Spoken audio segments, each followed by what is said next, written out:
"Helen, you're back," Michael said with a grin as I walked into the living room. His overly casual tone immediately set off alarm bells. "I am," I replied cautiously, setting my suitcase down. Something about his smug expression didn't sit right with me. "What's with the smile?" I asked. "Oh, nothing," he said, waving his hand as if brushing off my question. Then, with a flourish, he added, "Well, I suppose you'll find out eventually. I made a major business move while you were away." I raised an eyebrow. What kind of move? He leaned back against the arm of the couch, his grin widening. "Your jewelry collection," he said, his voice dripping with satisfaction. "I sold it, every piece, and before you get upset, let me just say you'll thank me later. Your jewels funded my empire." I froze, my heart pounding as his words sank in. My jewelry collection, the pieces I'd spent years curating, some handed down from my mother and grandmother, others purchased with my own hard-earned money, gone. "What did you just say?" I asked, my voice low and trembling. Michael laughed, clearly misreading my tone. "I said I sold it, Helen. Do you know how much those diamonds were worth? Enough to jumpstart a venture that's going to put us on the map. It's brilliant, really. You should be proud." Proud? My hands clenched into fists as anger surged through me. "You had no right, Michael. That was my jewelry. Do you even realize what you've done?" He rolled his eyes. "Oh, come on. It's not like you wore half of it. It was just sitting there collecting dust. This way, it's actually doing something useful. My name is Helen, and if there's one thing I've learned in my marriage to Michael, it's that his ambition always comes first. When we met, I admired his drive. He had big dreams, and I believed in them. But over the years, I started to see the cracks, how his charm masked a tendency to bulldoze anyone who got in his way. Still, I never thought he'd stoop this low. The jewelry collection wasn't just valuable, it was deeply personal. Every piece had a story, a connection to the life I'd built for myself. And now it was gone, just like that, because Michael had decided my possessions were his to use. But what Michael didn't know, what made his smug grin so infuriating, was that I wasn't as careless as he thought. A few months ago, after hearing about a string of local burglaries, I'd taken precautions. My most valuable pieces had discreet tracking devices embedded in their clasps. I forced myself to stay calm, hiding the storm of emotions brewing inside me. Michael thought he'd won, but the game had only just begun. That night, I sat in my bedroom, staring at the open drawer where my jewelry box used to be. The empty space felt like a void, a physical reminder of what Michael had stolen from me. The anger bubbling inside me was almost too much to contain. He hadn't just sold jewelry, he'd taken pieces of my history, things I could never replace. The sapphire ring my grandmother had given me on her 80th birthday. The diamond bracelet my mom wore on her wedding day. Even the gold pendant I'd bought for myself after landing my first big job.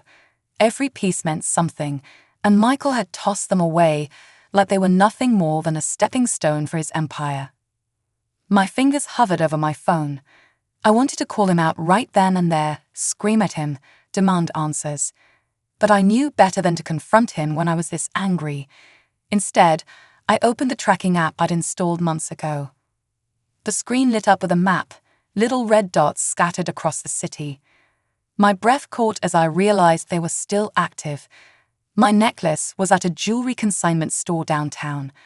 The bracelet had already moved to a warehouse in the industrial district. The app even showed timestamps, tracking the journey of my belongings as they changed hands. A grim sense of satisfaction replaced my anger. Michael might think he'd pulled one over on me, but I had something he didn't, evidence. If the tracking data was accurate, I could not only find out where my pieces were, but also prove that Michael had stolen them. I picked up my phone and called Megan, my best friend, and the one person I could always count on. "Megan," I said as soon as she answered, "you're not going to believe what Michael did." "What now?" she asked, already exasperated. I explained everything, the sale, his smug attitude, the tracking devices. By the time I finished, she was as furious as I was. "Helen, you have to go to the police," she said firmly. "I will," I said, feeling a flicker of determination. "First thing tomorrow." I ended the call and sat back, staring at the glowing dots on the screen. Michael had no idea what was coming, and for once I felt like I had the upper hand. The next morning, I walked into the local police station, my phone in hand, and my nerves wound tight. I'd never had to file a report like this before, but Megan's voice echoed in my head. "You have to go to the police." She was right. If I let Michael get away with this, he'd only push the boundaries further.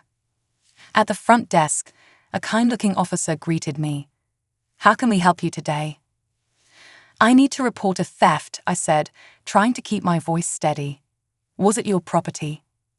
"Yes," I replied, taking a deep breath. "My jewelry collection. It was sold without my consent." The officer's eyebrows rose slightly, but he nodded. "Let's get some details." He motioned for me to follow him to a desk, where I explained everything: Michael's actions, the value of the jewelry, and the tracking devices I'd installed. When I showed him the app, his expression turned serious. "This is excellent evidence," he said, jotting down notes. "If these tracking devices are active, we may be able to retrieve some of the items. Do you have a list of what was taken?" "I do," I said, pulling out a notebook I'd filled with every piece and its approximate value. It felt strange, almost surreal, as the officer read through the list: the sapphire ring, the diamond bracelet, the gold pendant. They were more than just numbers on a page. They were pieces of my life, and now they were scattered across the city because of Michael's greed. The officer, whose name tag read Detective Carter, looked up from his notes. "We'll start by verifying the locations of the tracking signals. If the items are where you say they are, this could be a straightforward recovery. However, since your husband sold them without your consent, this also constitutes fraud. Are you prepared to pursue charges?" I hesitated, the weight of his question pressing down on me. "Yes," I said finally. I wanted him held accountable. Detective Carter nodded, his expression resolute. "Good, let's get started." As I left the station, a mix of emotions churned inside me. Relief knowing the police were taking this seriously, anger remembering Michael's smug grin when he told me what he'd done, and most of all, determination. For years, I'd let Michael take and take, convincing myself it wasn't worth the fight, but this time was different. This time, I was fighting back. By the time I got home, the adrenaline from filing a report had started to fade, leaving me with a mix of exhaustion and anxiety. I replayed the conversation with Detective Carter in my mind, wondering how Michael would react once he realized the police were involved. The thought didn't sit well. Michael had always been good at spinning situations to his advantage, turning himself into the victim, no matter how egregious his actions were. I'd seen it before, how he could charm his way out of responsibility with a smile and a clever excuse. But this time, he didn't know I was one step ahead. That evening, Megan came over, a bottle of wine in hand. "Okay," she said, settling onto my couch. "Tell me everything. How did it go at the station?" I filled her in, from the evidence I'd shown Detective Carter to his plan to track down the pieces. She listened intently, her expression a mix of outrage and admiration. "You're handling this better than I would," she said when I finished. "If it were me, I'd probably be at his office flipping desks right now." I laughed to spite myself. "Trust me, I've thought about it, but the police have the tracking data, and I think that's my best shot at getting everything back." "Good," Megan said, raising her glass. "To you, for not letting that smug jerk get away with this." The next day, I got a call from Detective Carter. "We verified the locations of the items," he said. "Two are at a consignment store downtown, and another is in a warehouse. We've secured cooperation from the store owners and are moving forward with retrieval. I'll keep you updated as we progress." The relief was immediate. "Thank you," I said, gripping the phone tightly. "Does this mean I'll get them back?" "It's looking good," he replied, "but the investigation is still ongoing." We've also flagged your husband's financial activities. I don't want to alarm you, but there may be more going on than just the jewelry sale." My stomach dropped. "What do you mean?" "There are some unusual transactions linked to his business accounts," Detective Carter explained. "We'll need to look into it further, but this could be bigger than we initially thought." As I hung up the phone, my mind raced.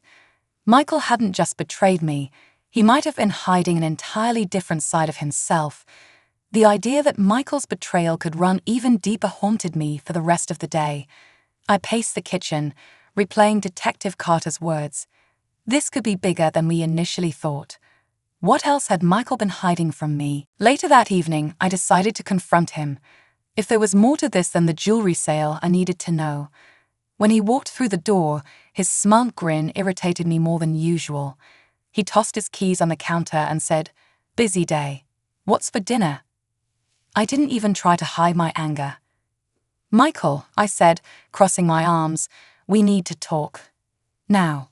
His grin faltered, replaced by a wary expression. "What's wrong?" "What's wrong?" I repeated, my voice sharp. "You stole my jewelry to fund your so-called empire, and now the police are investigating you." The color drained from his face, but he quickly tried to recover. "Police? What are you talking about?" "I didn't steal anything, Helen. That jewelry was just sitting there, collecting dust. I thought you'd be happy it was being put to good use." I shook my head, disgusted by his audacity. Put to good use? "Michael, you had no right to touch my things. And now the police are looking into your finances, and they think there's more to this than just the jewelry." His expression shifted, anger flashing in his eyes. "You went to the police," he hissed. "You're turning this into a circus. Why couldn't you just talk to me like an adult?" "Because talking to you doesn't work," I shot back. "You always find a way to twist things or talk yourself out of trouble. This time there's evidence, and you can't charm your way out of it." Michael stared at me, his jaw tightening. "You've made a huge mistake, Helen. If you think you can tear me down like this, you've got another thing coming." I didn't flinch. "No, Michael. The only mistake I made was trusting you, but that ends now." The silence between us was heavy as he glared at me, his confidence cracking. For once, he didn't have a snappy comeback or a smug excuse. He simply stormed out of the kitchen, slamming the door behind him. I stood there for a long time, my heart pounding. This wasn't just about reclaiming what was mine anymore. This was about standing up for myself, for everything I'd let Michael take from me over the years, and I wasn't backing down. The next day, I received another call from Detective Carter. His tone was steady, but there was a weight to his words. "Mrs. Parker, we've recovered 3 of the items so far, including the diamond bracelet and sapphire ring. The rest are being traced to other locations, but we've had an unexpected development." "What kind of development?" I asked, gripping the phone tightly. "We've uncovered financial transactions linked to your husband's business that suggest fraudulent activity. Some of these funds appear to overlap with the sale of your jewelry, but others involve external accounts that raise red flags. We're expanding the investigation." I sat down, the weight of his words pressing on my chest. Michael wasn't just selfish, he was reckless.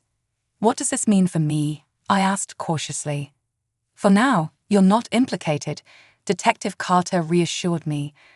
"But it's important that you remain cooperative and provide any additional information we request. Your husband's actions could have serious legal consequences." I hung up and stared at the phone in disbelief. What had Michael gotten himself into? Selling my jewelry was bad enough, but fraud? I felt like I was living with a stranger, someone I no longer recognized. That evening, I called Megan. "The police think Michael's involved in something bigger," I said, pacing the living room. "They're looking into his business accounts." Megan didn't sound surprised. "Honestly, Helen, I'm not shocked. The way he carries himself, like the rules don't apply to him, it was only a matter of time before it caught up with him." "But how could I not have seen this?" I asked, my voice breaking. "I married him, trusted him, and now everything feels like a lie." Megan's tone softened. "You couldn't have known, Helen. He's good at hiding things, at manipulating people, but this isn't your fault. You're doing the right thing by standing up for yourself."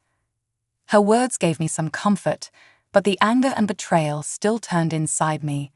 Later that night, Michael came home. His usual confidence was gone, replaced by an air of frustration and barely contained rage. "I know what you've been doing," he said, his voice low and venomous. "The police, the bank. Do you have any idea what kind of damage you've caused?" "I didn't cause this, Michael," I said, meeting his glare. "You did, and now you're finally facing the consequences." He laughed bitterly. "You think you've won? This isn't over, Helen." "You're right," I said calmly. "It's not over, but it's out of your hands now." For the first time, I saw fear flicker in his eyes. The following morning, I received another call from Detective Carter. "Mrs. Parker," he began, his tone steady but serious. "We've recovered several more items from your jewelry collection. They were traced to a private auction house downtown." Relief washed over me. "Does that mean I'll get them back soon?" I asked, my voice trembling with a mix of hope and exhaustion. "Yes," Detective Carter confirmed. "We're working through the legal process to return the recovered items to you. But there's another development. The financial records tied to your husband's business show evidence of tax evasion and embezzlement. It's a growing case." Hearing those words didn't surprise me anymore. By this point, I'd come to accept that Michael wasn't just careless, he was deeply unethical. I thanked Detective Carter and hung up, my resolve hardening. I couldn't let Michael's actions drag me down any further. That afternoon, I took the first tangible step toward reclaiming my independence. I contacted a lawyer Megan had recommended, someone who specialized in both family law and financial recovery. Sitting in her office, I explained everything from the theft of my jewelry to the unfolding police investigation. "This is a mess," she said, flipping through her notes. "But the good news is you've already done a lot to protect yourself by going to the authorities. We can file for a formal separation and begin securing your personal assets." Hearing those words was both terrifying and empowering. I'd never imagined I'd be sitting in a lawyer's office, planning to disentangle my life from my husband's, but after everything Michael had done, I knew it was the only way forward. "What about his business?" I asked. "Could this affect me financially?" "Potentially," she replied. "That's why it's important to establish clear boundaries now. If his business is under investigation, we need to ensure your finances are protected." Later that evening, as I reviewed the paperwork the lawyer had given me, Megan called to check in. "How are you holding up?" she asked. "I'm okay," I said, surprising even myself with the honesty of the statement. For the first time in weeks, I feel like I'm in control. It's not easy, but I know I'm doing the right thing. "You are," Megan said firmly. "And you're stronger than you realize, Helen. Don't forget that." As I hung up, I glanced at the stack of documents on the table. The road ahead wasn't going to be easy, but for the first time, I felt ready to face it. 2 days later, I met Detective Carter at the station to review the progress of the investigation. "Mrs. Parker," he said, gesturing for me to sit across from him. "We've traced almost all of your jewelry and confirmed it was sold through high-value channels. The auction house and consignment stores involved have provided full cooperation." "That's a relief," I said, feeling a small weight lift off my shoulders. "And Michael, what's happening with him?" Detective Carter leaned forward, folding his hands on the desk. "The evidence against him is significant. Between the unauthorized sale of your jewelry and the fraud tied to his business accounts, the DA is preparing charges. He's not going to walk away from this." Hearing those words filled me with a mix of satisfaction and sadness. Michael's actions had hurt me deeply, but knowing he would face consequences was a step toward justice. That evening, Michael came home late. I was sitting in the living room, surrounded by legal documents and paperwork from the bank. He stopped in the doorway, his face hard and defensive. "What is all this?" he asked, nodding toward the papers. "Divorce filings," I said evenly, not looking up from the page I was reviewing. His eyes widened, and for a moment I saw genuine shock on his face. "You're divorcing me," he asked, his voice tinged with disbelief. Yes, Michael, I said, meeting his gaze. This is the end. I won't let you drag me down with you any further. He scoffed, running a hand through his hair. You think you're going to come out of this unscathed? I built everything for us, Helen. Everything I've done was for this family. I laughed bitterly. You didn't do it for us. You did it for yourself.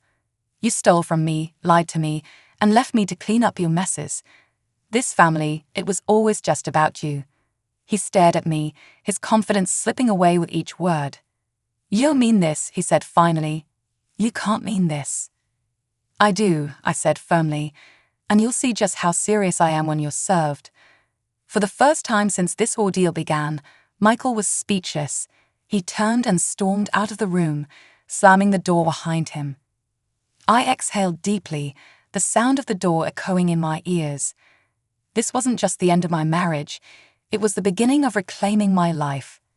The next morning, I got a call from my lawyer. Helen, the papers have been filed. Michael will be served later today, she said, her tone professional but empathetic. I let out a breath I didn't realize I was holding. Thank you, I said softly. I know this is a tough process, she added, but you've handled this with strength and clarity. Keep focusing on your next steps. We're in your corner. After the call, I sat at the kitchen table with my coffee, staring out the window. For weeks, my life had felt like a whirlwind of betrayal, anger, and frustration, but now, for the first time, there was a sense of clarity. The pieces of my jewelry were being recovered, the police investigation was progressing, and the divorce filings marked a definitive break from the chaos Michael had brought into my life. That afternoon, Detective Carter called with more updates. Mrs. Parker, I wanted to let you know that charges are being formally filed against your husband. Between the unauthorized sale of your property and the financial fraud linked to his business accounts, he's facing multiple counts. I felt a wave of relief wash over me. Does this mean I'll be able to recover everything he sold? It's likely, Detective Carter replied. The evidence is strong, and the cooperating parties have agreed to release the items back to you as soon as the case progresses. But more importantly, the justice system is holding him accountable. Thank you, I said, my voice steady. When I hung up, I realized something profound. I wasn't angry anymore. I wasn't consumed by the betrayal or the need to make Michael pay. I was simply ready to move on. That evening, I met Megan for dinner. She raised her glass with a grin. To Helen, she said, the woman who didn't just survive, she thrived. I laughed, clinking my glass against hers. I don't know if I call it thriving just yet, but I'll take it. Megan leaned in, her expression serious. You're stronger than you think, Helen. You took control when it mattered most. Don't forget that. Her words stayed with me as I drove home that night. For years, I'd let Michael's ambition overshadow my own sense of self-worth, but now, as I looked ahead, I saw nothing but possibilities. A week later, I received a call from Detective Carter. Mrs. Parker, he said, his tone lighter than before, I wanted to let you know we've recovered all but one piece of your jewelry. The remaining item is still being traced, but the majority of your collection is ready for you to reclaim. Hearing those words felt like the final piece of a heavy burden being lifted off my shoulders. Thank you, Detective, I said, relief evident in my voice. I can't tell you how much this means to me. We're just doing our job, he replied. But if I may say, you've handled the situation with remarkable strength. Not everyone takes the steps you did. After the call, I made my way to the precinct to collect the recovered items. As I held the sapphire ring my grandmother had given me and the diamond bracelet from my mother, I felt a deep sense of closure. These weren't just pieces of jewelry. They were symbols of the life I'd worked so hard to preserve, now returned to me. The day Michael was formally charged, I received a curt message from him. You really had to drag this out, didn't you? I hope you're happy now. I didn't respond. There was no point. Michael had made his choices, and now he was facing the consequences. My energy was better spent on myself, on rebuilding, on moving forward. That evening, I went through the remaining paperwork with my lawyer. Once the divorce is finalized, your financial separation from him will be complete, she said. His debts won't touch you. Thank you, I said, feeling a weight lift. That's exactly what I need. It wasn't until later that night, sitting in my quiet, newly peaceful home, that I realized how much had changed. The betrayal, the anger, the hurt, it was all still there, but it no longer consumed me. I'd learned how to set boundaries, how to fight for myself, and how to let go of what I couldn't control. Maven called to check in, her usual upbeat tone lifting my spirits. "So, what's next for Helen Parker?" she asked. "Honestly," I said, smiling for the first time in what felt like forever, "anything I want." As I hung up, I looked around my home, not just a house, but my space, reclaimed and safe. For the first time in years, I felt like I could truly breathe. Michael's actions had tested me in ways I never expected, but I'd come out stronger, and now my future was finally mine to define.